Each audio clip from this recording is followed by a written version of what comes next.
Show de bola. Bem, boa noite, meus caros alunos. Boa noite aí, minha cara monitora Isabela, que está me acompanhando aqui. Hoje temos uma aula com o nosso quórum de alunos na modalidade online. Vamos cumprimentar a todos. Temos aqui quem foi que entrou por último, que você falou? A Rebeca. Os últimos serão os primeiros. Boa noite, Rebeca. Sheila Montella, Brenda Farias, Ruth Braga, Juliana Guedes e Gleibson Dosso. Se eu não falei certo, me desculpa, Gleibson. Mas muito boa noite, meus caros, e aí eu convido vocês a participar dessa aula. Toda vez que vocês tiverem dúvidas, questões, por favor, digitem, mandem aí para a Isabela, que Isabela me passa aqui. Eu tenho certeza que não vai ter fila de espera. Então vamos lá, meu povo. Hoje nós vamos falar nessa disciplina optativa sobre psicologia comportamental do esporte. É basicamente uma área que eu gosto bastante, principalmente porque é a minha área de pesquisa de doutorado. Então, atualmente eu sou doutorando aqui em análise na verdade, doutorando em ciências do comportamento, com ênfase em análise do comportamento. E a minha área de pesquisa, ela tem esse tema, esse enredo aqui, psicologia comportamental do esporte. Então, tenho estudado isso já há pelo menos uns 3 anos. Vou contar um pouquinho para vocês o que a gente sabe sobre isso. E para falar de psicologia comportamental do esporte, é interessante a gente primeiro pegar alguns eventos históricos aqui para nortear o que seria primeiro essa psicologia do esporte e depois falar dessa comportamental do esporte. Fazer esse link eu acho que é importante, tá? Então, uma das coisas aí, quando a gente fala dos primeiros eventos históricos, né, para falar, beleza, tem psicologia, tem esporte, mas em que momento houve o cruzamento dessas duas áreas de interesse? Bem, nós temos aí desde 1898 alguns personagens célebres aí flertando, fazendo, na verdade, servindo de cupido aí para essas duas áreas flertarem. O Triplet, se eu não me engano, o nome dele é Norman Triplet, né? Norman Triplet, desde 1898, ele, um entusiasta do ciclismo, ele se interessou em avaliar o quê? Avaliar se ciclistas teriam desempenhos diferentes nos seus treinos no momento em que eles fazem treinos diferentes. Então, será que ciclistas de velocidade, conseguem realizar o mesmo percurso num tempo menor se... Aí ele tinha 3 condições. Se, primeiro, eu der instrução para o ciclista, olha, eu quero que você pedale o mais rápido possível e chegue o mais rápido possível na linha de chegada. Então, a primeira condição era essa instrução que o ciclista tinha. Na segunda condição, o mesmo ciclista era instruído da seguinte forma: agora eu quero que você tente fazer um tempo melhor do que o seu próprio tempo da última vez. Percebam, isso já toca num fator diferente. Agora você não está falando para ele fazer o melhor de tudo de si, né? Não, agora você está dando um parâmetro de comparação para ele, para que ele tenha um desempenho diferenciado na próxima tentativa. E na terceira condição de avaliação do triplet, ele fez o seguinte: ele colocou o ciclista para fazer esse percurso contra outro ciclista que estava mais ou menos ali na mesma categoria, por assim dizer, que tinha o mesmo desempenho. E falou: vamos lá, vai vocês dois e cheguem o mais rápido possível lá. Na verdade, ele nem falou assim, chega o mais rápido possível, ele só falou, façam o percurso. E aí que vem a questão interessante. O triplet, ele notou que aquele ciclista que passou pelas 3 condições, ele teve um desempenho muito melhor na última condição em que ele teve o seu desempenho comparado com o desempenho de outro ciclista. O pior desempenho desse ciclista foi na condição em que você fala para ele assim, faça o seu melhor.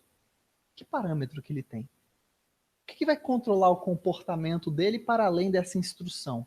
Então, o triplet, essa pesquisa, não vou falar exatamente uma pesquisa sistemática, até porque é lá de 1898, né? Mas, assim, esse dado do triplet, por meio dessa investigação aí empírica, mostra o seguinte, que a manipulação de algumas condições ambientais, elas podem mudar o desempenho desses atletas sem a necessidade de você acrescentar desempenhos esportivos a mais para esses atletas.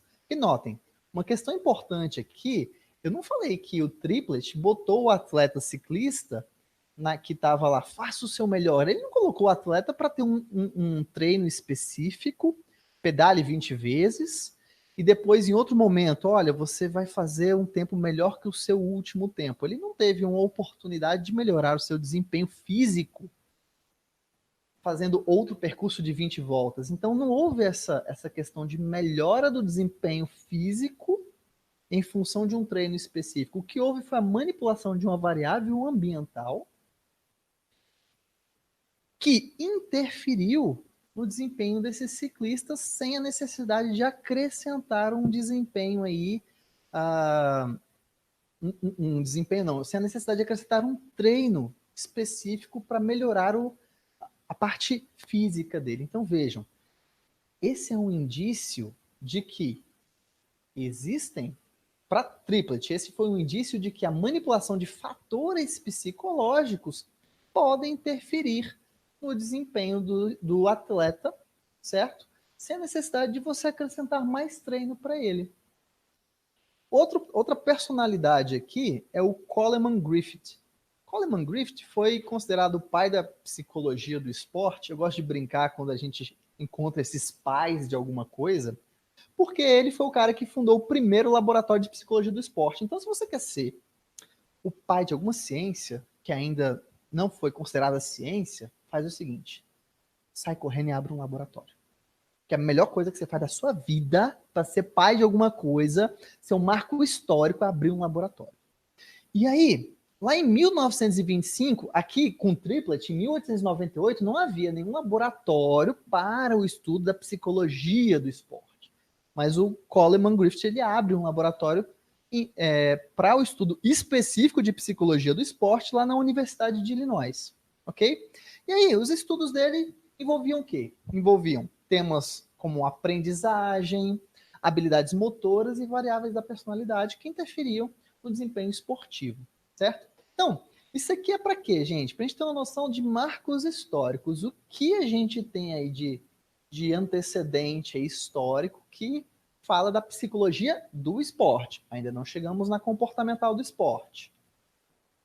Também vale a pena citar que depois, entre o período aí de 1945 a 1964, nós temos o surgimento de vários laboratórios de psicologia do esporte nos Estados Unidos, certo? Isso é um fator importante porque esse surgimento de laboratórios em faculdades diversas mostra que nós estamos tendo aí um maior grupo de psicólogos ou estudiosos interessados pela área. Então mostra que a área está ganhando força, está crescendo. E não só esses laboratórios foram fundados para mostrar que a área estava crescendo e tendo a adesão de novos entusiastas, mas também a criação de periódicos, revistas para publicar o produto do trabalho desses pesquisadores nos laboratórios. Então nós temos aí, eu coloquei aqui como marco inicial, desde 1970, alguns periódicos, algumas revistas científicas que foram criadas especificamente para publicação de artigos na área de psicologia do esporte. E nós temos aí o International Journal of Sport Psychology, o Journal of Sport Psychology, lá de 79, que agora ele é chamado de Journal of Sport and Exercise Psychology. Estou gastando meu inglês aqui, pessoal, valoriza. E o The Sport Psychologist, e o Journal of Applied Sport Psychology. Então, vocês podem ver que ali, desde 1970, a gente tem aí revistas especializadas, revistas internacionais, especializadas em produzir, em publicar esse material. Então, nós temos dados em psicologia do esporte desde 1970. Olha que lindo.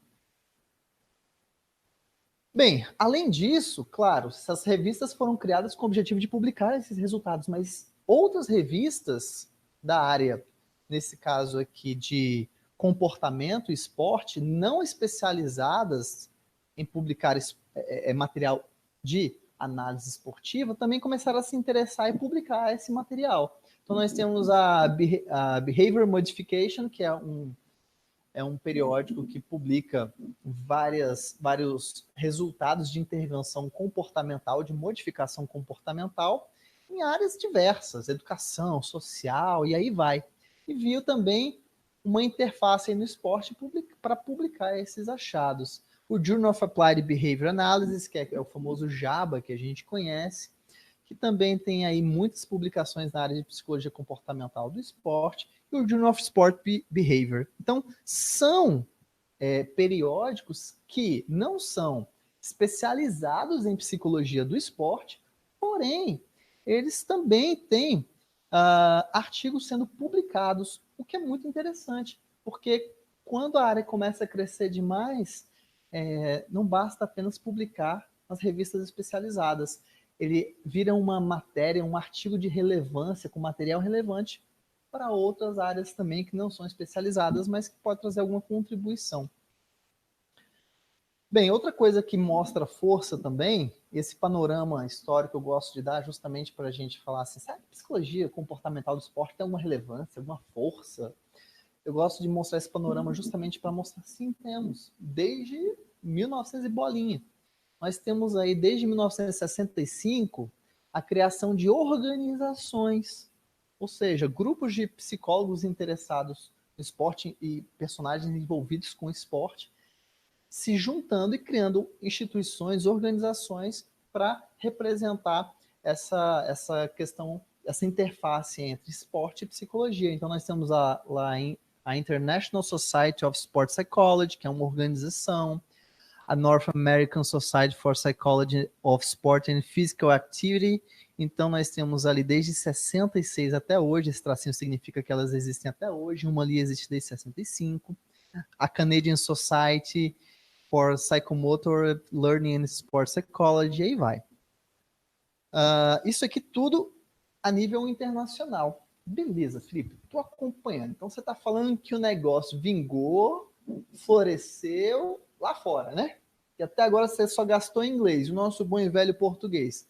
Cadê as nossas associações, instituições de psicologia do esporte no Brasil? Elas existem? Existem. Nós temos aí a Sociedade Brasileira de Psicologia do Esporte, da Atividade Física e da Recreação, a SOBRAP, desde 1979. Então, veja, o Brasil não é um país que ocupa uma posição, digamos assim, muito desfavorecida em relação à psicologia do esporte. Muito pelo contrário, nós temos uma posição de liderança na América Latina em termos de produção e investimento em psicologia do esporte. Cadê isso, Felipe? E aí que tá. No presente momento aqui, não sei quem está me acompanhando aí de casa, não sei de onde vocês estão me vendo, mas aqui nós estamos no Centro-Oeste. Todo mundo do Centro-Oeste aqui, né, Isabela? Isabela. Eu sou ruim de nome, tá, Isa? Alguém te chama de Isa? Isa. Peguei. Tá, então Isa me falou aqui, pessoal, me dedurou aqui que vocês estão todos no Centro-Oeste, então saibam de uma coisa, o grande volume de trabalhos que nós temos publicados aí, nós temos um grande volume de trabalhos publicados, mas ele está concentrado aí, mais na região sul do país. Então, no sul do Brasil é que nós temos o maior volume de produção nessa área. Então, aqui no Centro-Oeste, infelizmente, nós ainda estamos desenvolvendo. Infelizmente não, felizmente estamos desenvolvendo. Ruim seria se a gente não estivesse fazendo nada. Mas tá aqui nós, né, Isa, para provar que esse negócio aqui vai vingar aqui também. Estamos aqui eu e vocês também. Então vamos lá comigo, pessoal. Nós temos laboratórios de pesquisa em psicologia do esporte no Brasil como um todo. Bem, nós também temos aqui a Abrapesp, desde 2006, que é uma associação brasileira de psicologia do esporte, que é uma iniciativa de um grupo de psicólogos e profissionais da educação física. Esse grupo aqui eu fiz questão de colocar também, porque é um grupo interessante, curioso, que acho que ele foi criado aí também com a Kátia Rubio, foi uma das participantes, já foi inclusive presidente aqui dessa associação. Kátia Rubio hoje, para quem não sabe, é uma dos nossos principais ícones em psicologia do esporte no país, né, com publicou vários livros, foi organizadora de vários livros, participou de vários congressos, organizou esses congressos, foi presidente de associação. Então, assim, é um ícone importante. Ela não é analista de comportamento, mas vale ressaltar que nós temos pessoas aí que se preocupam com a organização e a divulgação desse material oriundo da psicologia do esporte por meio da criação e gestão dessas organizações. Então, nós temos aí no Brasil também organizações aí fortes, tá? Que, como eu ia dizer para vocês, é uma iniciativa de um grupo de psicólogos e o curioso.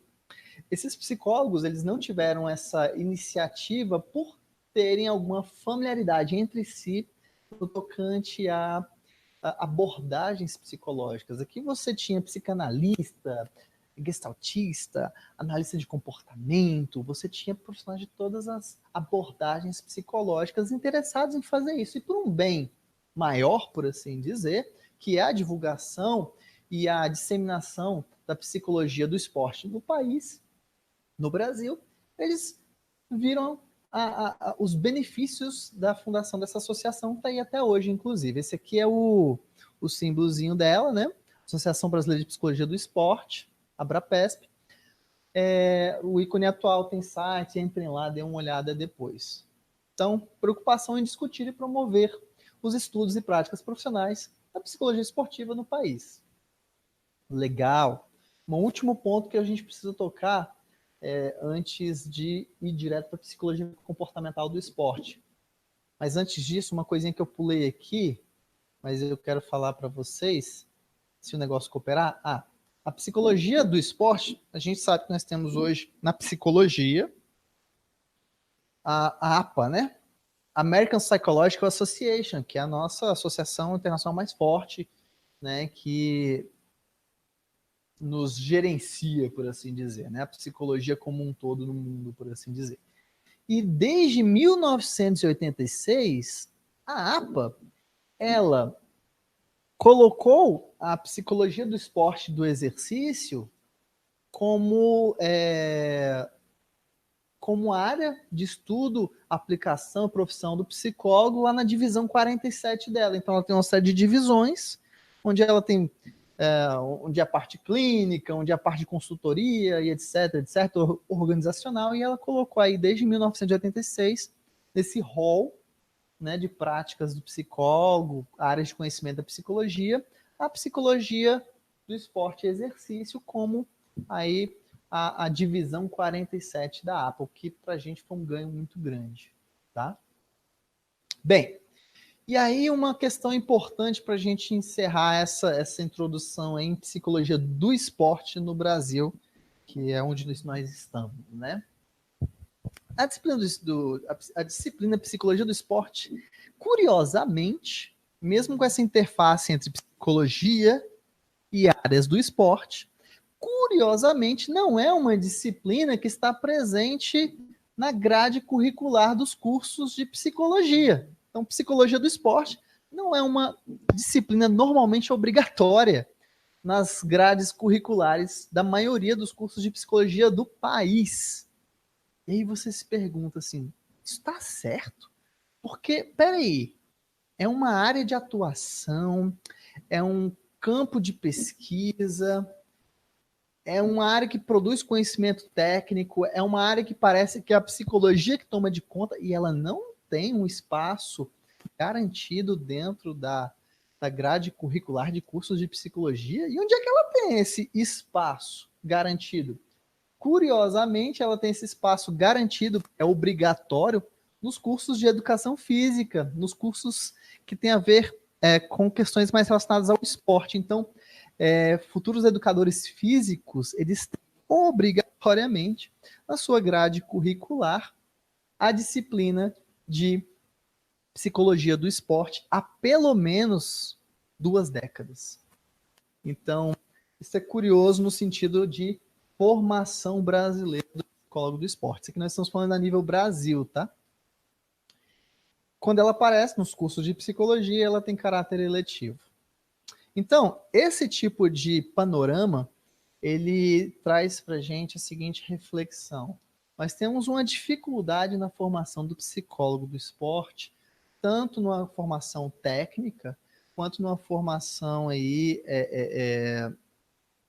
técnica no sentido de aplicação, quanto numa formação teórica, que diferencia ele dos psicólogos que atuam em outras áreas. E esse déficit aí, ele está aí desde a nossa formação na graduação e também na falta de cursos que ofertam essa disciplina a nível de especialização. Então, vocês estão sendo prestigiados aqui hoje, porque a oferta de cursos específicos na formação de profissionais em psicologia comportamental do esporte é muito pequena. A psicologia do esporte em si é muito pequena a nível Brasil, menor do que deveria. E em programas de mestrado e doutorado nem se fala, são escassos de forma geral, se a gente for considerar todo o território nacional. Então, assim, pessoal, aproveitem. Então, vamos lá. Dado esse panorama, vamos lá, vamos às perguntas. O Gleibson, professor, a disciplina não é obrigatória nos cursos de psicologia, mas, por outro lado, como é a receptividade no mercado à psicologia do esporte? É uma ótima pergunta do Gleibson, né? Gleibson, você já vai matando a charada. Você já está matando a charada, porque é aquela questão de que, ora, o mercado aqui no Brasil não é um mercado muito receptivo para o psicólogo do esporte. E isso tem a ver com algumas coisas. A primeira, falta clareza de qual é o papel do psicólogo do esporte no contexto esportivo. Então, na verdade, falta clareza de qual é o papel do psicólogo no contexto esportivo. E essa falta de clareza, ela não é apenas do atleta, do treinador, do técnico, da equipe, da comissão técnica. Não. É, às vezes, do próprio psicólogo que não sabe até onde ele pode ir nas suas intervenções, nas suas análises. Isso é um problema. Claro, mais uma vez, um sintoma da formação deficitária que nós temos muitas vezes. Mas eu diria, assim, sendo um pouco mais direto na minha resposta, que hoje o mercado ele não é tão receptivo, não tem tanta abertura para a inserção do psicólogo do esporte no contexto esportivo brasileiro. Por quê? Porque esse profissional ele ainda não tem clareza ou um nível técnico, digamos assim, forte o suficiente, consolidado para poder se manter lá, entrar e se manter lá. Eu não sei se a dificuldade é entrar. Eu diria que a dificuldade seria o profissional se manter nesse mercado. Então, por exemplo, nós temos alguns colegas que trabalham nessa área aí, o próprio professor Silo, Eduardo Silo, ele já trabalhou com, se eu não me engano, é porque eu sou meio ruim de nome, gente. Se eu errar nome, vocês me perdoem, depois eu me corrijo se eu lembrar, tá bom? Aí eu não vou errar mais não, tá isso? Mas o próprio professor Eduardo Silo já trabalhou aí com o Clube do Botafogo, já trabalhou aí também, se eu não me engano, com alguma seleção brasileira aí com a seleção brasileira de futebol, se eu não me engano. Então, existem aí formas de você entrar no mercado, mas você precisa se manter lá. E é claro, também existem questões de políticas, econômicas, a própria política em geral, que muitas vezes ela tira verba do esporte para fazer outras coisas, né? Então, só contando um caso rápido aqui, recentemente eu ouvi na CBN, que é a rádio de notícias que eu gosto, que infelizmente nós tínhamos aí um atleta paralímpico, que ele, um atleta de luta, que ele precisava viajar para outro país para poder defender o seu cinturão. Se eu não me engano, era de jiu-jitsu. Então o cara já era campeão da categoria dele, campeão mundial, só que ele precisava viajar para defender esse cinturão em outro país, que eu não me recordo agora qual era, e ele não tinha dinheiro, e ele não estava conseguindo patrocínio, a ponto dele ter chegado ao absurdo, na minha opinião, de ter que vender água no sinal. A CBN se solidarizou com isso e conseguiu, né, divulgar essa notícia e conseguiu patrocinadores para que o cara conseguisse dinheiro e ir lá defender o cinturão dele. E ele estava, no momento que eu escutei a entrevista, a CBN já estava dando uma devolutiva que tinha conseguido patrocínio e agora ele estava treinando forte, não precisando mais se expor a essa situação, para poder viajar depois e defender o cinturão. Então você vê o tamanho do desinteresse no investimento nos nossos atletas, né? Em esportes de luta, por exemplo, em outros esportes que não são tão populares no território nacional. Então, assim, nós temos tecnologia, temos como oferecer algo de qualidade, porém, nós, nesse mercado, que é um mercado cruel, nós precisamos apresentar resultados. E não são resultados a longo prazo, não. São resultados, muitas vezes, a curto e médio prazo, dependendo aí do tamanho do investimento em cima de você. Então, essa é uma característica difícil. Mas sim, Isa, você ia... O Gleibson, o marketing do coach esportivo está melhor que o nosso. Pois é, Gleibson, esse marketing aí... Mas sabe o que me consola, Gleibson? Muitas vezes o que me consola é o fato de que marketing, nesse caso, ele não é tudo e ele não vai ser a variável que vai determinar quem vai pegar esse mercado. Até porque eu nem diria que existe uma briga aí entre psicólogos do esporte e os coachings, né? Os coachings do esporte. Eu não diria que existe uma briga, cada um está dentro do seu domínio, cada um pode atuar no seu domínio. Esse é um ponto. Você vê, se hoje um psicólogo do esporte, ele não consegue entrar e não consegue se manter porque tem um coaching, a pergunta é, será que a gente tem clareza do que a gente está fazendo ou deveria estar fazendo lá? Porque são trabalhos diferentes. Não tenha dúvida disso. Eu vou mostrar para vocês hoje aqui alguns dados, algumas pesquisas, algumas coisas que podem ser feitas que são da competência do psicólogo, certo? E que não são da competência do coaching e que dificilmente ele vai chegar a esse nível de desenvolvimento de um programa de treinamento com fatores psicológicos envolvidos. Entende? Então, assim, pode ser que nós aqui, não é nem a questão do marketing, nós ainda precisamos de uma formação melhor para tomar posse, por assim dizer, do que já está lá esperando a gente. A gente só precisa chegar lá e tomar de conta do que é nosso. Mas isso aí é uma questão que, se a gente ficar aqui, a gente vai muito ainda. Não vou entrar muito nisso, não. Mas fique à vontade, você da participação, meu amigo. Continua participando aí. Vamos que vamos. Então, dado esse panorama, Isa, qualquer coisa você me fala, tá? Você fala assim, pá, pá, pá, pá, pá, pá, pá. Então, dado esse contexto, pessoal, não é de se espantar aqui. Se nós temos uma posição assim forte na América Latina, mas ainda não temos tanta produtividade quanto a América do Norte, por exemplo. Então, no Brasil, se nós já temos poucos, em algumas regiões, poucos psicólogos do esporte, imagina psicólogos, analistas do comportamento no contexto esportivo. Aí que você peneira o negócio ainda mais, né?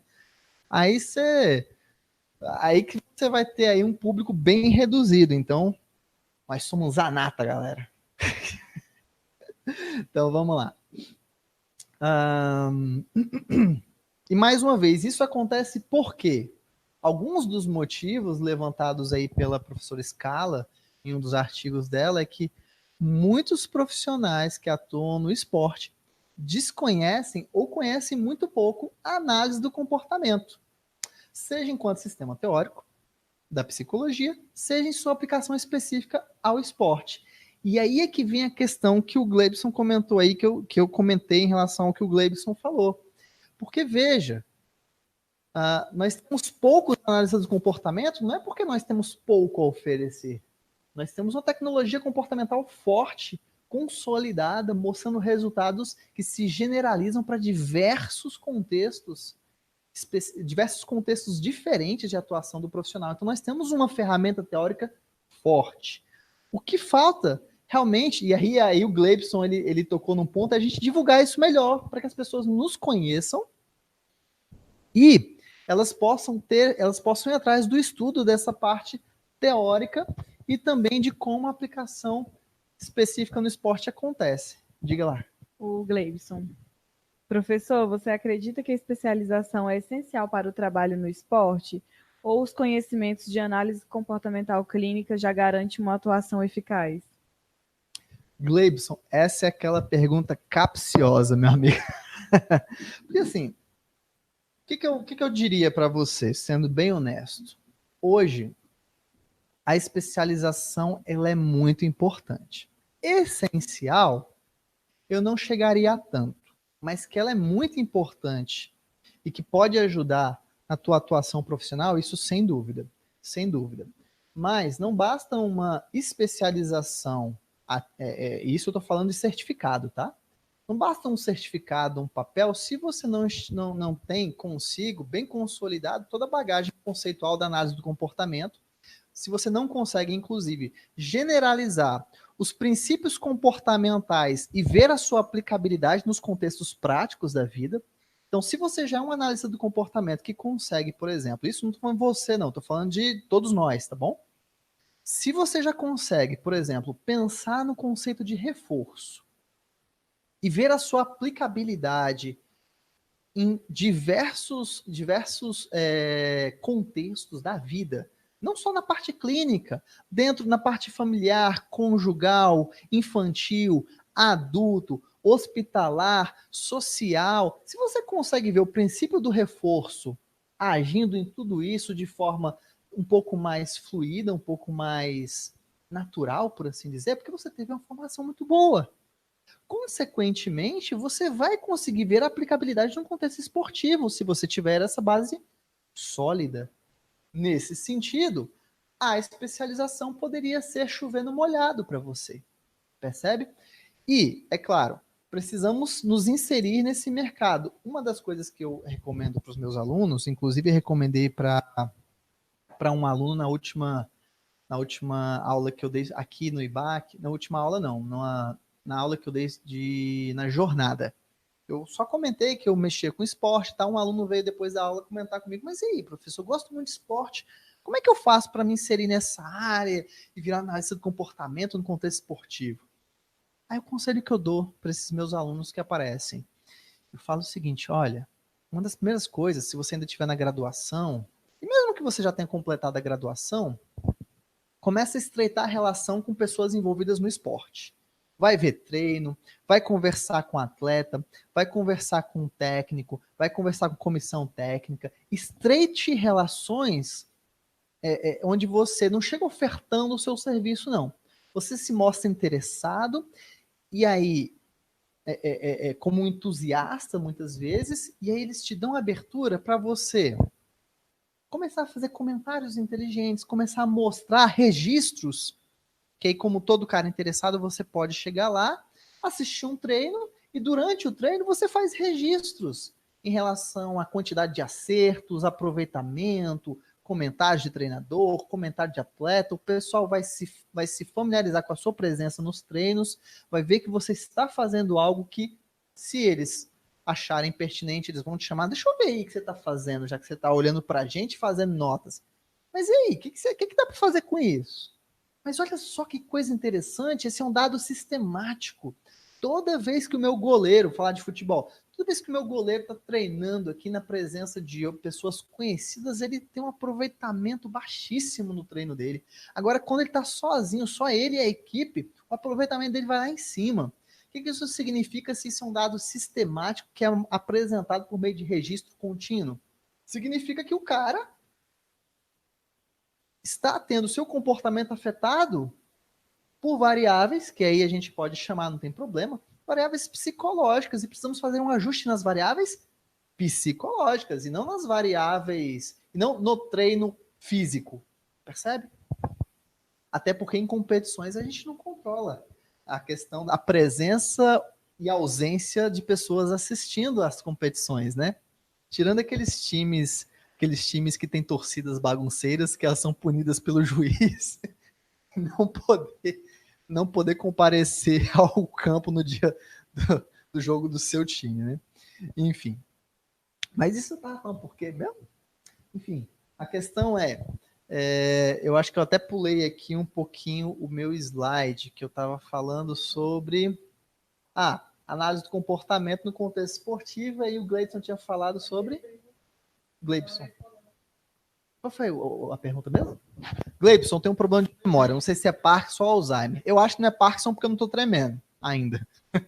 Você acredita que a especialização é essencial para o trabalho no esporte? É verdade. Aí, assim, só para concluir essa resposta, Gleibson, mas eu acho que você pegou aí no feeling, sendo mais direto, ela não é essencial, mas ela é extremamente importante porque é lá que você vai estreitar a relação com pessoas interessadas no esporte, além de aprofundar os seus conhecimentos comportamentais aplicados ao contexto esportivo. Aí eu recomendaria sempre uma especialização em psicologia comportamental do esporte, não em psicologia do esporte. Aí você vai ver muita coisa que não vai interessar a gente, analista de comportamento, ok? Bem, então, mas mesmo assim, mesmo aqui no Brasil, não somos muitos, mas somos de qualidade. Bem, nós temos aí alguns marcos também do surgimento da psicologia comportamental do esporte, né? Desde 1969 ali, ó, já tem pesquisa publicada. A primeira pesquisa, na verdade, foi publicada que eu tenho registro aqui por meio de artigos, etc. Em psicologia comportamental do esporte. Aliás, aplicação dos princípios comportamentais em contexto esportivo. Desde 69 a gente tem pesquisa assim. Lá com o Russell, acho que é assim que fala o nome dele. Tem uns nomes meio difíceis, gente. Vocês me perdoem a pronúncia, se vocês souberem pronunciar melhor, eu agradeço. O Russell e o Pettinger, eles já tinham uma pesquisa publicada em 69, intitulada Os Efeitos de Diferentes Contingências de Reforçamento sobre a quantidade de nado em um time de natação. Isso aqui é uma tradução que eu fiz para o português, eles publicaram em inglês, tá? E desde 72, nós temos aí o primeiro livro, intitulado aí O Desenvolvimento e o Controle do Comportamento na Educação Física e no Esporte. E esse livro aí é um livro também do Russell e do Sidentop, que eles trabalham com as temáticas aí do controle do comportamento em contexto do esporte e exercício, só que usando um referencial operante, ou seja, é um livro que faz as suas análises usando a teoria comportamental. Então é um dos nossos marcos históricos aí no surgimento, na consolidação e surgimento aí da psicologia comportamental do esporte.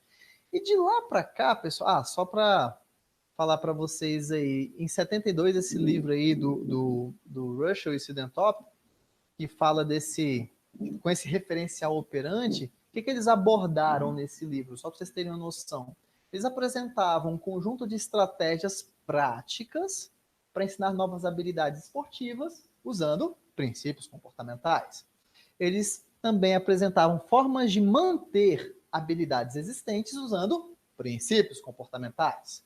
E eles também falavam de transferência de habilidades dos treinos para contextos competitivos usando princípios comportamentais. Isso não é, essa repetiçãozinha não é só brincadeira.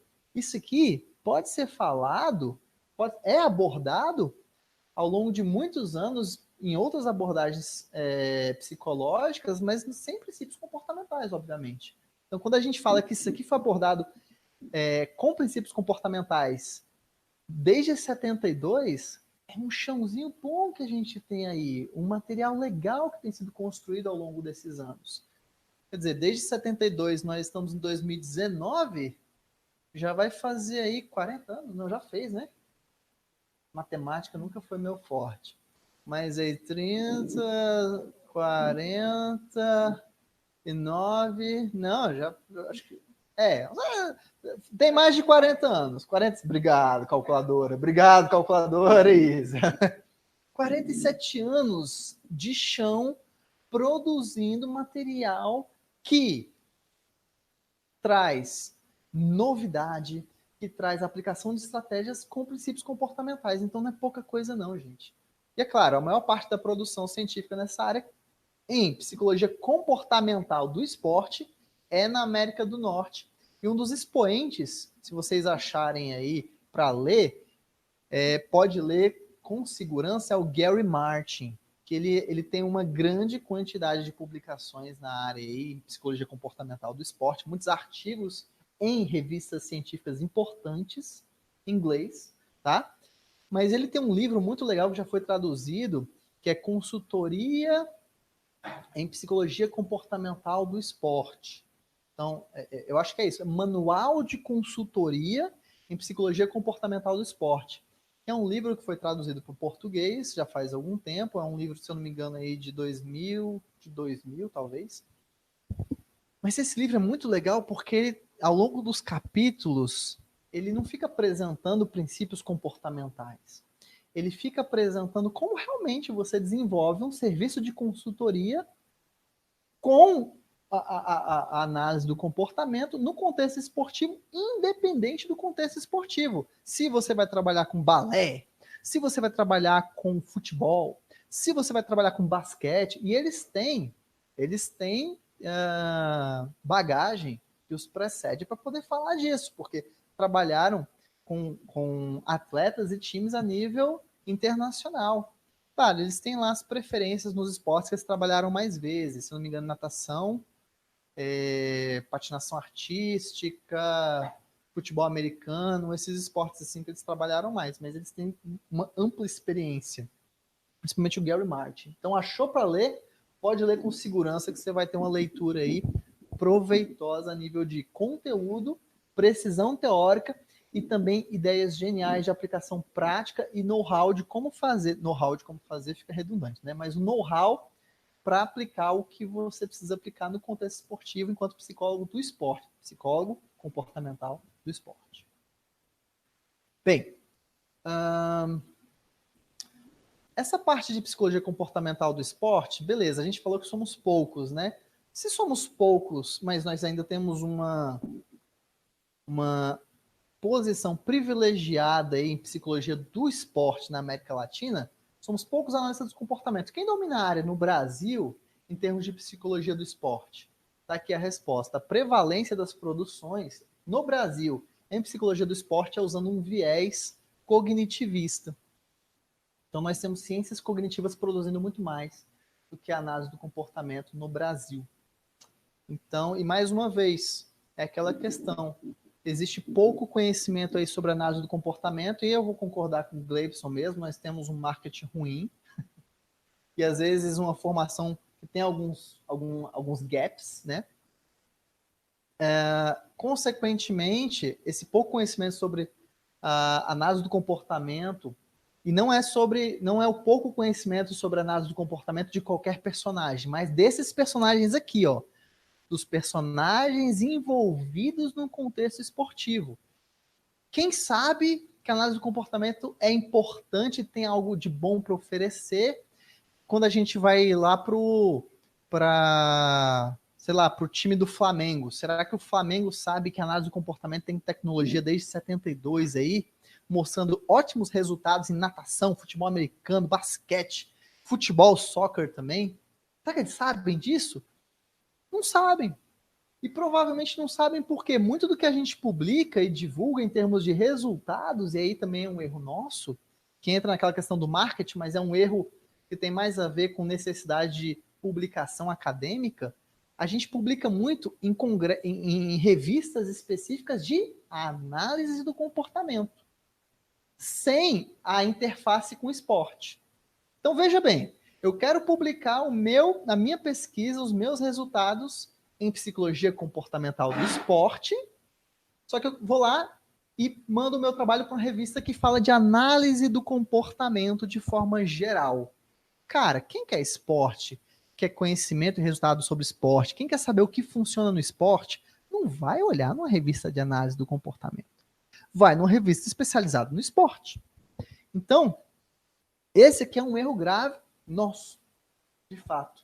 E não é porque não temos resultados bons muitas vezes, é porque simplesmente tomamos decisões ruins no momento de publicar e divulgar o que temos feito com qualidade.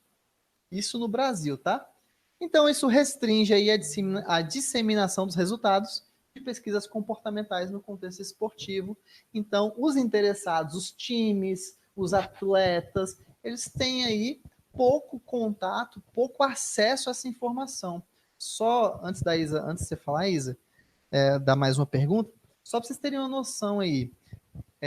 em termos de desenvolvimento atípico, falando especificamente de TEA, é interessante como atualmente nós conseguimos aí, estamos conseguindo, na verdade, né, entrar com força no mercado de intervenção em TEA, intervenção comportamental, e os clientes interessados têm pedido intervenção em TEA, só que não qualquer intervenção, mas intervenção comportamental, o pessoal chama de ABA, né?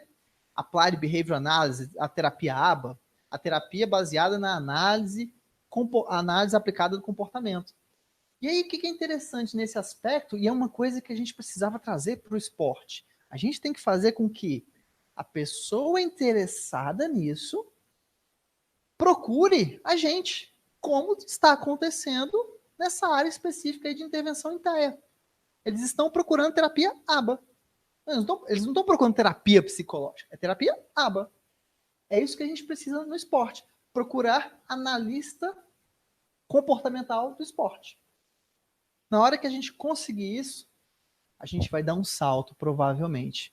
E eu não sou pessimista nesse sentido, e não sou um otimista cego, não.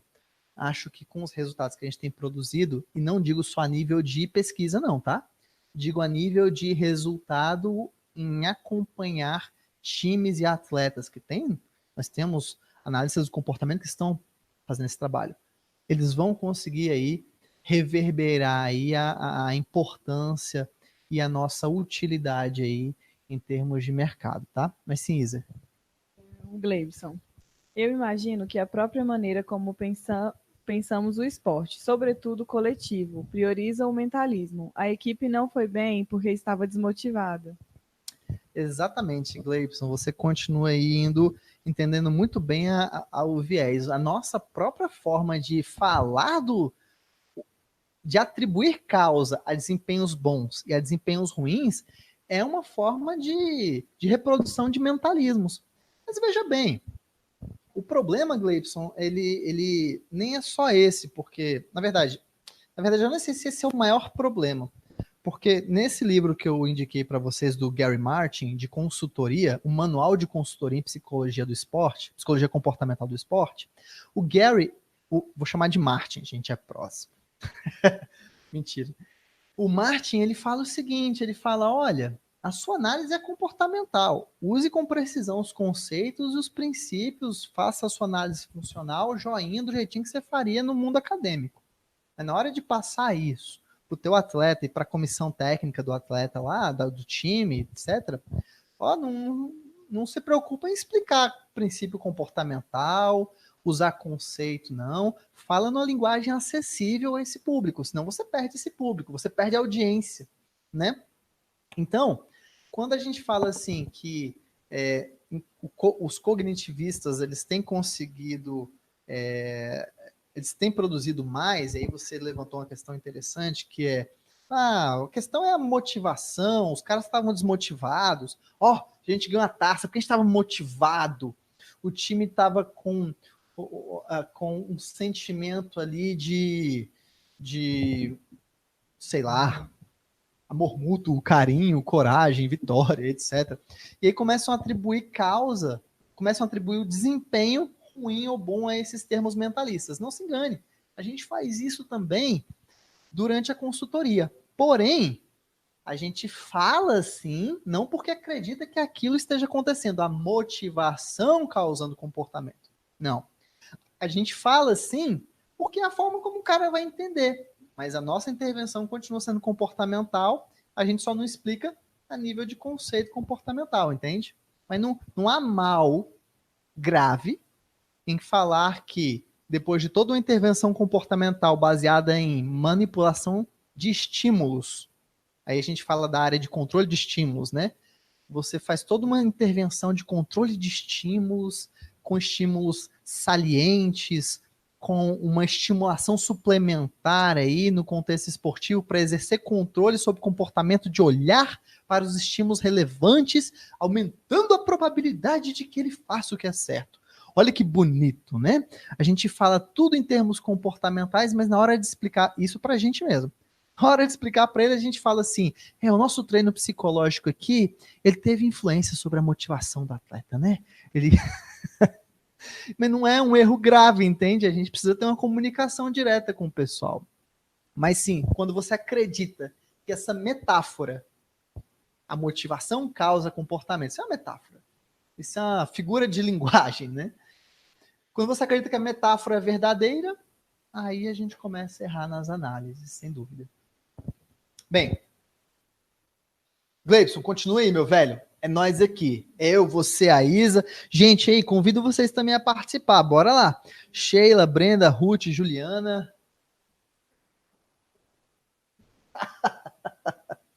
Fique à vontade aí. Não é uma intimação, é um convite de alguém solitário aqui.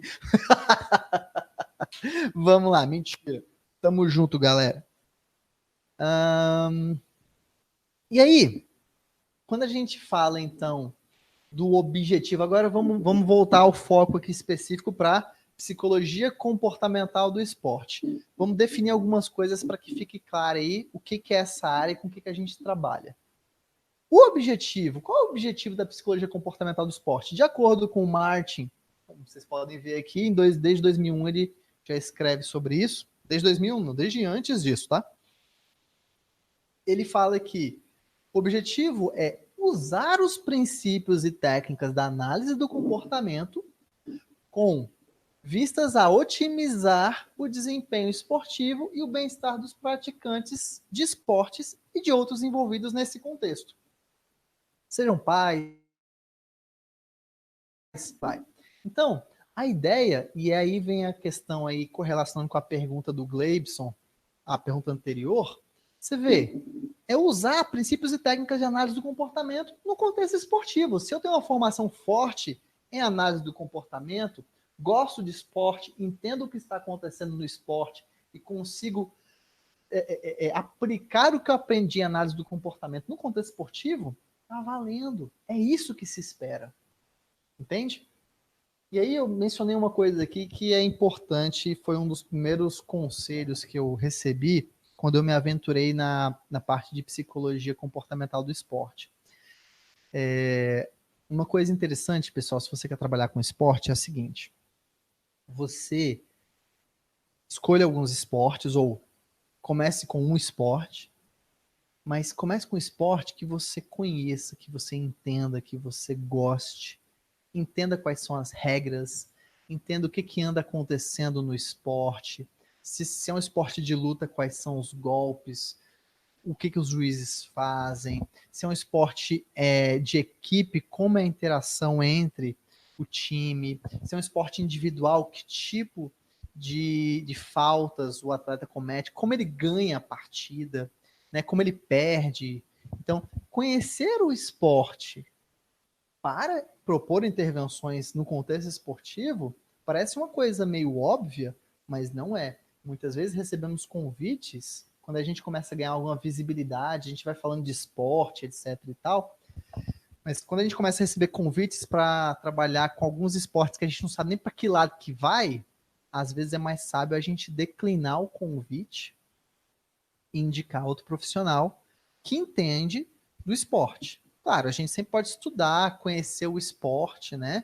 Isso sempre é uma possibilidade, né? É que nem você ser consultor organizacional. Você não conhece a empresa, você chega lá, vai conhecer a dinâmica da empresa, fazer um estudo e depois você começa a propor intervenções. Mas sempre tomem isso como regra, tá? Uma regrinha e não faz mal segui-la. Se vai trabalhar com esporte, quando você for trabalhar com um esporte específico, estude, conheça aquele esporte, tá? Bem, aqui, pessoal, chama a atenção o seguinte, a psicologia comportamental do esporte ela não tem um enfoque em trabalhar com esporte de alto rendimento, tá bom? Não é o nosso objetivo maior, mas é uma das coisas que a gente mais faz.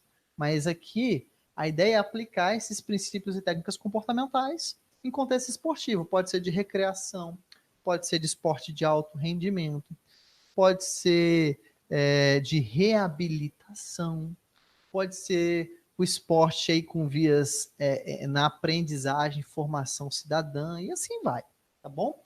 Então, qualquer coisa que envolva esporte, a gente pode aplicar princípios comportamentais e falar que a psicologia comportamental do esporte não há problema, não é só esporte de alto rendimento. Claro, aqui como o enfoque é maior, temos mais produção, existe mais interesse, existe dinheiro envolvido, a gente vai falar de alto rendimento, esporte de alto rendimento, tá bom? E aí, esporte de alto rendimento, acho que todo mundo já tem alguma familiaridade com isso, mas são esportes que gera dinheiro, né? Roda money lá, tá bom? Bem, só para vocês terem uma noção, desde lá daquele primeiro artigo, nós temos aí trabalhos científicos sendo publicados, investigando princípios comportamentais em vários esportes. Natação, ginástica, atletismo, ciclismo, futebol, corrida. Gente, recentemente eu vi um de 2016, se eu não me engano. Não sei se era um artigo ou se era um psicólogo, uma análise do comportamento. Ah, não. Acho que é o Silo. O Silo, ele fez trabalhos de intervenção comportamental com a equipe de LoL, de League of Legends, que é um esporte agora, né? League of Legends é um esporte. E aí tem intervenção comportamental com esportes nesse nível, né? Não sei como é que chama esse tipo de esporte, esportes eletrônicos. Se alguém souber aí, me dá o bizu aqui, mas faltou aqui os EA Sports, né? Acho que é assim que eles se referem a esses esportes. Então, bem legal. Bem, vamos lá. Se o objeto de... E aí a gente vai fazer agora aqui uns pequenos links aqui para entender algumas coisas em termos de intervenção comportamental no contexto esportivo, porque aí a gente vai começar a falar delas e depois vai falar de pesquisas. Eu achei melhor botar nessa ordem, porque normalmente é a ordem que interessa mais e aí a gente ilustra com as pesquisas e os resultados. Se a gente sabe, ou pelo menos tem estudado até hoje, que o objeto de estudo da análise do comportamento é o comportamento, somado a isso, sabemos que o comportamento é o quê? É o responder do indivíduo em relação ao ambiente. Entendido? Acompanhando. O que é o ambiente mesmo? O ambiente é qualquer evento no mundo que afete o comportamento. Aí é que a gente começa a se perguntar. Então, beleza, se a gente tem um interesse no comportamento, o comportamento é o responder em relação ao ambiente, e ambiente é qualquer evento que afete o comportamento, para atletas, o que seria esse ambiente, já que é nele que a gente intervém? Percebem a questão? E aí é onde a gente chega aqui a resposta. São os materiais empregados na prática esportiva. Então, tudo que você usa em termos de material na prática esportiva é ambiente para o comportamento. Se é ambiente no sentido de afeta o comportamento, são coisas que a gente pode pensar em manipular ou intervir nelas para produzir mudança no comportamento. Então, aí é onde a gente vai fazendo o link já. Pessoas envolvidas na prática esportiva é outra variável aqui que a gente vai chamar de ambiente para o comportamento dos atletas. Será que essas pessoas afetam? Claro. Vamos pensar no treinador. O que o treinador faz? O que o técnico faz? Eles começam a ter alguns comportamentos, muitas vezes comportamentos verbais, que a gente chama, né? Falas específicas, o reconhecimento verbal do treinador, do técnico, dos companheiros de equipe. Isso tudo afeta o comportamento do atleta, porque isso tudo é ambiente para o comportamento do atleta. Se a gente consegue entrar com intervenções que tem algum potencial para mudar algumas dessas questões, opa, estamos no caminho certo. Local de treinamento, ambiente também. Então, mudar fatores relacionados a isso também pode produzir mudanças no comportamento. E aí também vem um aqui que eu gosto, vou deixar ele por último. Tem as práticas culturais, né, dos grupos aos quais o atleta pertence, que também são ambiente. Então, práticas culturais é aquilo que a gente aprende desde sempre, dependendo de onde nós estamos, né? Então, nós estamos dentro de, por exemplo, aqui, ó, nós estamos dentro de uma cultura cristã, certo? E aí muitos atletas fazem o sinal da cruz. Eu mesmo acompanho um atleta de taekwondo, que é o esporte com o qual eu trabalho no meu doutorado, que ela tem alguns rituais que tem função para o comportamento dela. Então a gente mantém quando o negócio tem função e produz reforçador, né? Que ela, antes de entrar na competição, ela para numa posição específica, faz o sinal da cruz, dá 3 passos para trás e vira. Sempre assim, encara o oponente. Literalmente encara o oponente. E aí esse sinal da cruz é o quê? É uma questão, é um ambiente, uma questão relacionada à prática cultural. Se ela tivesse nascido, sei lá, na Tailândia, talvez na Índia, talvez ela não tivesse ela não emitisse esse comportamento relacionado aí ao sinal da cruz, porque é uma prática cultural, também é ambiente, também afeta comportamento. Esse último aqui, eu já passo a palavra para você, Thaisa. Esse último aqui são os estímulos produzidos pelo próprio indivíduo, pelo próprio atleta. Também são ambiente para o comportamento dele. Aí, nesse ponto aqui, é aquele ponto em que algumas pessoas falam, ixi, agora cafundiu tudo, agora deu ruim.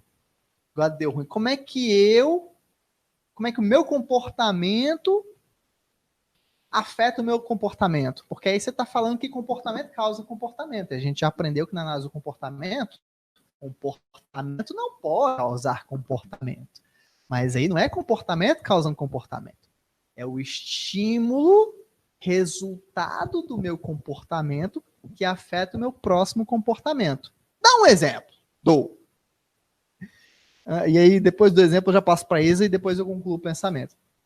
Pessoal, sabe aquela hora que eu, por exemplo, eu estou falando aqui para vocês, enquanto eu falo, essa aula está sendo gravada, provavelmente, então tem que ter cuidado com palavrões, xingamentos, ofensas, movimentos obscenos. Essa aula está sendo gravada. A minha fala está sendo gravada. Depois que eu terminar essa aula, a minha fala, eu vou conseguir ter acesso à minha fala ouvindo a gravação. Então, veja, no momento que eu me comporto falando, eu produzo um estímulo que é o som da minha voz, certo? Que em outro momento eu posso ouvir eu posso pensar assim, Isa, posso ser malandrinho, ó, Isa, faz o seguinte, eu vou dar essa aula de novo, Psicologia Comportamental do Esporte, lá em São Paulo. Aí eu tô querendo lembrar de umas coisas que eu falei que eu achei muito legal. Me empresta o áudio da aula aí que eu vou escutando. Olha só. O meu comportamento de agora, o produto dele, que é o áudio, pode afetar o meu comportamento de dar aula em outro local. Então é disso que a gente fala quando a gente fala que existem estímulos produzidos pelo atleta, por meio do seu comportamento, claro, que afetam outros comportamentos. Uma outra coisa muito comum, e isso aí eu acho que todo mundo já passou por essa situação, sabe quando você está perdido no meio do nada, perto de lugar nenhum, numa cidade desconhecida, procurando coleguinha para ir para o frevo? É um inferno isso. Para quem conhece Goiás, Goiás é assim. Você é do Goiás, Isa? Isa é do Goiás. Ei, lasqueira. Você é de onde do Goiás, Isa? Vai estar aqui perto. Planaltina, Goiás. Planaltina, Goiás. Mas é aqui perto, realmente. É basicamente DF aqui. Mas dentro do Goiás, para quem não conhece o Goiás não tem fim aqui, para quem é do Centro-Oeste, entendeu? Goiás é assim, tem cidade de tudo que é jeito, com nome de todo tipo. Nunca vi gente tão criativa que nem goiano em inventar nome para as coisas, inclusive nome para os filhos. Que é goiano aí, me perdoa a brincadeira. Adoro Goiás, inclusive minha namorada é de Goiás. Ela é de Anápolis. Olha só, o nome dela é Ana. Anápolis, Ana. Olha só. Filha de Anápolis chama Ana. Tá. Mas aí o que é interessante no Goiás? Esqueci. Ah, sim. Você tem uns amiguinhos do Goiás, as cidades próximas, você fala assim, bora. Aí, tá, me pega aqui em casa. Aí, até uns tempos atrás, ou hoje ainda pode acontecer, quando seu celular quebra, você tá sem bateria, e você não sabe direito onde é que é o trem, aí você chega lá, tô perdido. O que eu faço? Ainda tá escuro, lascou. Aí você para pedir informação. Na hora que você para pedir informação, primeiro que informação de Goiânia é um negócio... Informação de Goiânia é S-Delta. Vou mostrar para vocês. Cheguei um dia em Goiânia, eu tava lá eu tava lá procurando um endereço, tava sem GPS. Aí eu perguntei assim, onde é que fica tal coisa? Aí o cara me informou assim, ó, você tá vendo aquele semáforo ali? Tô. Então ignora ele, vai toda a vida pra frente. Por que você mandou olhar por esse delta? Por estímulo que não tem relação com o reforço. Não, você tá vendo aqui? Não, gente, não é brincadeira não, gente. Se fosse brincadeira, se fosse uma piada pura e simples, tudo bem, mas você tá vendo aquele semáforo ali? Não, ignora, vai pra lá. Então por que não mandou eu só ir pra frente e vai olhar pro semáforo? Mas enfim. Aí o cara me deu lá a informação, olha só. Ah, você vai virar ali à direita na panificadora, tá? Depois do semáforo que você tinha que ignorar. Tá bom. Então você vai virar à direita na panificadora e depois você vai virar à esquerda no bordel. Eu falei bordel? Não falei bordel, não. Você vai virar à esquerda na área de diversão masculina. Tá. Aí, não, também não falei isso, não. Mentira. Desgrava. Você vai virar à direita na panificadora e à esquerda ali na casa das primas. E aí você vai reto toda a vida. Beleza. Aí quando você está dirigindo, você fala para si mesmo. Tá, agora eu tô na frente da panificadora. Na panificadora eu virava aqui à direita e na cima eu virava à esquerda e ia reto toda a vida. O que você está fazendo quando você faz isso? Quando você fala, você repete para si mesmo a instrução que te deram. Você está produzindo estímulos que têm potencial para controlar outros comportamentos seus, como, por exemplo, virar o volante, acelerar, frear e assim sucessivamente, né? Essas piadas machistas bestas em relação ao grupo... Homem é bicho... Nossa senhora. Desculpa aí, gente, ignora. Apaga essa parte. Tem jeito? Fala lá, Isa. O que você queria falar? Gleibson. Lembro-me que na Copa de 2014, onde a Alemanha sagrou-se campeã, eles sabiam que jogariam com grande torcida contra e treinaram com pessoas contratadas para vaiá-los. Olha só, não, dessa informação, obrigado, Gleibson, é uma informação muito interessante mesmo, porque olha que coisa curiosa, foi identificado de forma muito perspicaz que vaias poderiam afetar o desempenho dos jogadores em campo. O que a gente faz então? A gente cria uma condição de treino muito similar àquela condição que será a condição de competição, que a gente chama de condição de teste, né? Competição de jogo.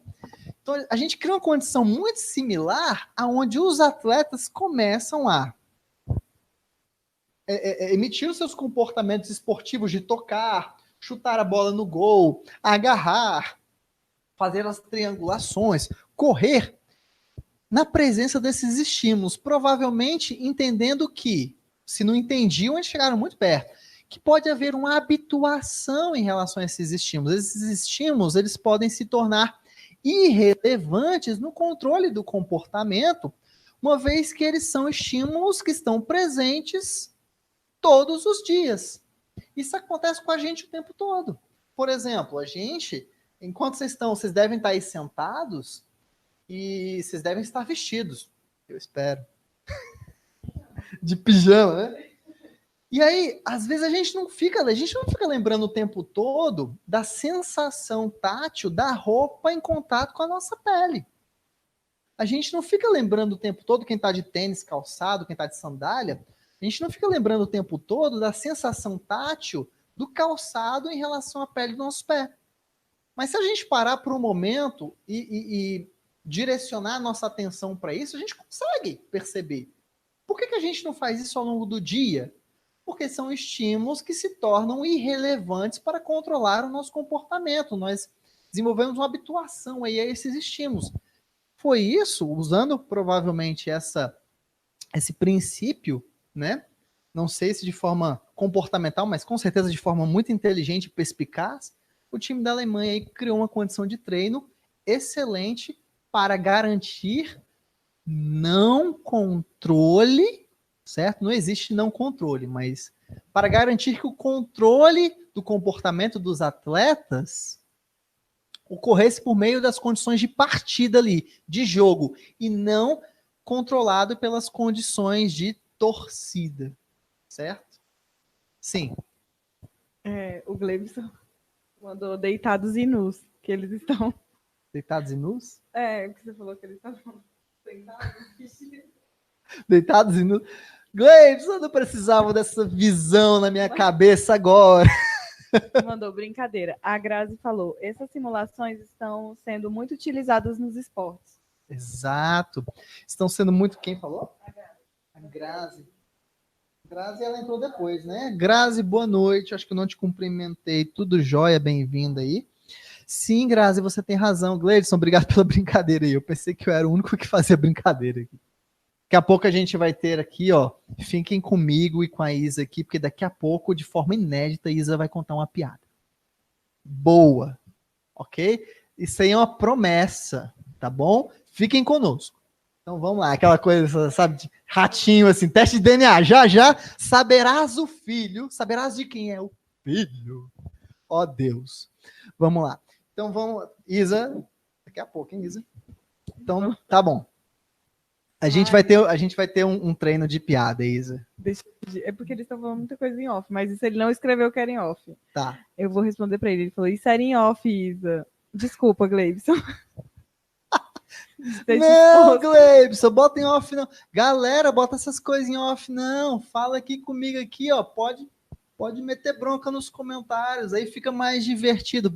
Adoro besteira. Se vocês ainda não entenderam que eu gosto de besteira, rapaz, eu só não falo que minha aula é uma besteira, porque senão vocês vão desligar o computador. Vamos lá, galera.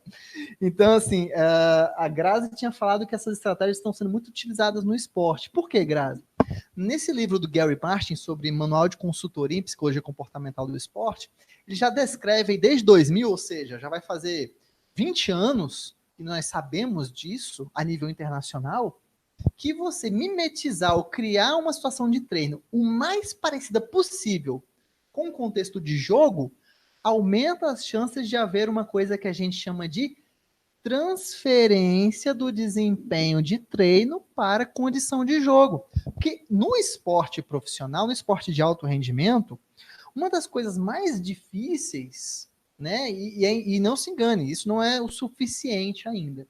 Uma das coisas mais difíceis é você garantir que o que o cara faz no treino aconteça na competição, que é onde ele busca o resultado, que é onde os reforçadores outros e diversos estão.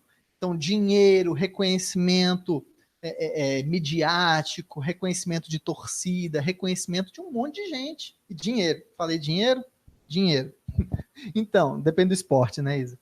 Mas então, aí que tá. Então, assim, isso é um desafio. E aí que vem a questão. É um desafio e é um fenômeno real. Acontece, gente. O cara é ótimo no treino. O cara, com perdão da palavra, arregaça no treino. Chega na hora da competição, ele não faz metade do que ele faz no treino. Então, conseguir criar condições de treino que viabilizem a transferência desse desempenho de uma condição para outra é papel nosso de psicólogo, sim. E não é um papel simples, porque nós estamos falando aí, em termos gerais, da grande área de controle de estímulos. Não esperem, isso é uma questão importante que nós, analistas de comportamento, temos clareza, pessoal. Outras áreas não têm clareza disso. A gente tem clareza que o desempenho que eu faço é influenciado e determinado em grande parte pelo ambiente, não é verdade? Consequentemente, se eu mudo o ambiente, eu mudo o comportamento. As pessoas, elas acreditam que a capacidade, que o talento, que o brilhantismo no esporte é uma coisa dentro do jogador. E não importa onde ele está, se na Coreia, se na Turquia, se no Brasil, se no campo, se na quadra, se no treino, se na competição, não importa onde ele está. Se o brilhantismo, o talento está dentro dele, ele vai conseguir ter o desempenho que ele tem no treino em qualquer lugar, inclusive na competição. E a gente sabe que isso é falso. Porque o contexto muda. Sim. A Grazi, sim, assim eles conseguem um certo controle das variáveis. Sim, com certeza, Grazi. E quando você fala eles, eu entendo o time, a comissão técnica, o próprio atleta, né? Então a gente consegue ter controle no sentido também de previsibilidade. A gente consegue, Grazi, e você tem muita razão nisso, a gente consegue ter uma previsão mais precisa sobre o desempenho que ele vai emitir lá na frente na competição. Por quê? Porque eu estou criando uma condição de treino muito parecida com a competição. Quando ele chega lá, não tem nenhuma novidade. É como se ele estivesse jogando num outro treino. Certo?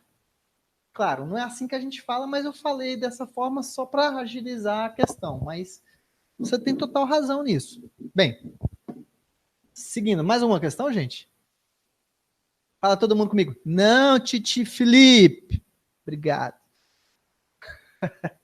Inclusive, eu brinco com os meus alunos. Como eu sou professor a nível de graduação, especialização, e na graduação eu ainda sou coordenador do curso de psicologia da faculdade, de uma faculdade particular lá de Formosa.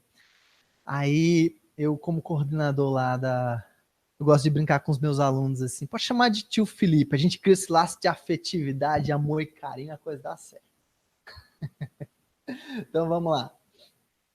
Então, tudo isso para falar também, pessoal, que a nossa visão de mundo, nossa noção de indivíduo, enquanto analistas de comportamento, é uma noção que ela tem a ver com complexidade e multideterminação do comportamento, implicando, por sua vez, em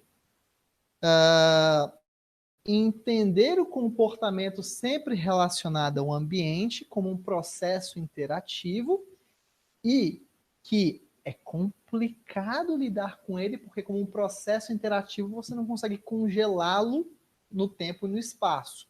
Consequentemente, a gente trabalha com recortes, literalmente, recortes da realidade para fazer análises funcionais que têm por objetivo demonstrar regularidades na interação organismo-ambiente. Isso no contexto esportivo, tá?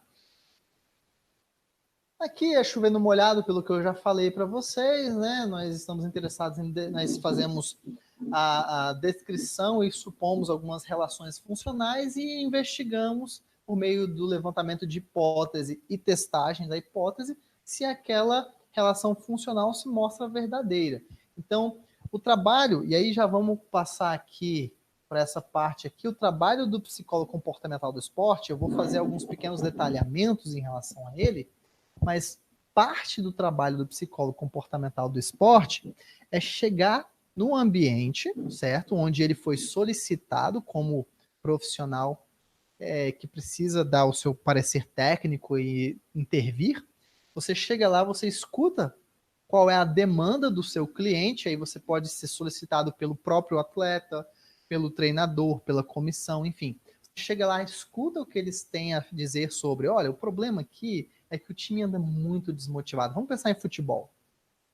O time anda muito desmotivado, eles não estão se entendendo, inclusive, estamos tendo brigas entre membros da equipe, não conseguimos, isso está reverberando aí no nosso trabalho de equipe no campo, não estamos conseguindo fazer as nossas triangulações, os passes estão errados, estão lentos, o nosso goleiro não pega nada, coitado. Isso tudo influenciado por esses fatores, beleza. Escutamos lá no ambiente esportivo qual é a demanda e por que fomos solicitados. O que a gente faz em seguida? Já vamos desenhar a intervenção, certo? Não. A gente precisa começar um trabalho investigativo que consiste basicamente na observação e registro desses comportamentos no contexto esportivo. Quais comportamentos? Aqueles que forem relevantes no desempenho esportivo. Então você vai chegar, sentar, obviamente que você vai ser apresentado, é interessante que seja assim, tá?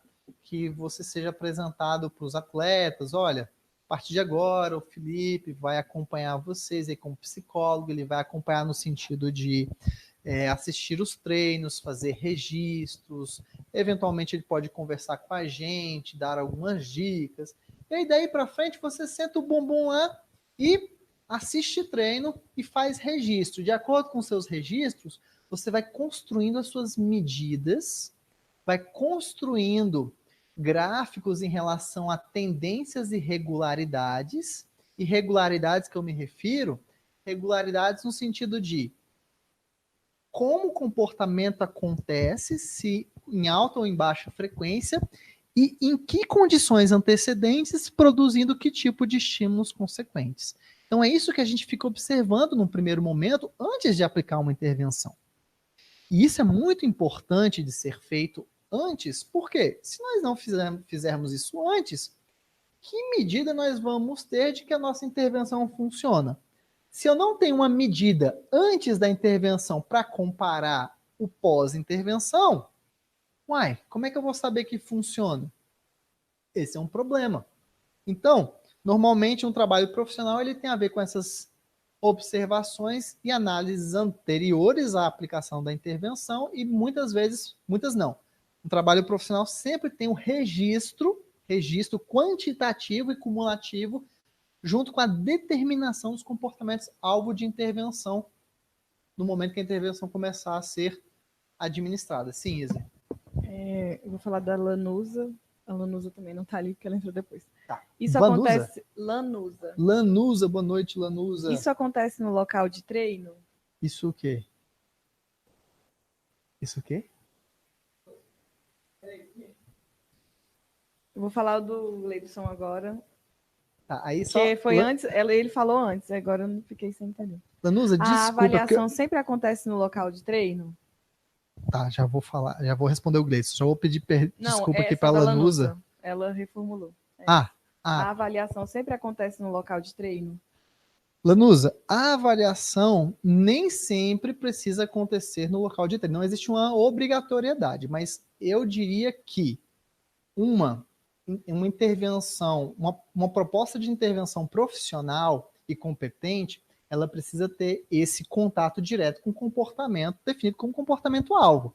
É que nem eu gosto de falar, quando eu falo disso, é que nem quando você quer avaliar, para quem é do contexto educacional e é um contexto mais familiar a todos, imagina o seguinte, você precisa verificar o nível de agressividade de alunos dentro de sala de aula. Aí, como é que você vai avaliar o nível de agressividade desses alunos? Você vai lá conversar com a professora e depois você vai olhar no livro de registro de ocorrências da sala.